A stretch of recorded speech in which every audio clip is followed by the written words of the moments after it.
Hello साथीहरू, आज चाहिँ म मेरो सागबारी देखाउन गइरहेको छु।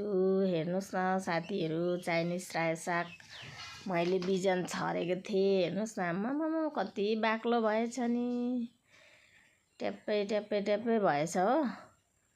अन्त छैन नि, फक्रिनै आँटेन, मर्ला मर्ला जस्तो भइसक्यो हो, बाक्लो बेसी भएर। अनि आज चाहिँ मैले छाँटिदिएको नि। अब बिचबिचमा छाँटिदियो भने चाहिँ अलिक हावा पनि पस्छ है, राम्रो पनि हुन्छ।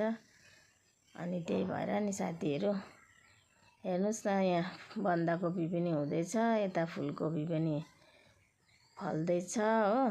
अनि बेथु साग पनि ट्याप्पै भएको छ। फुलकोपी हेर्नुहोस् न, फल्दैछ। कति बोट त अस्ति नै खाइसक्यो हामीले फुलकोपी।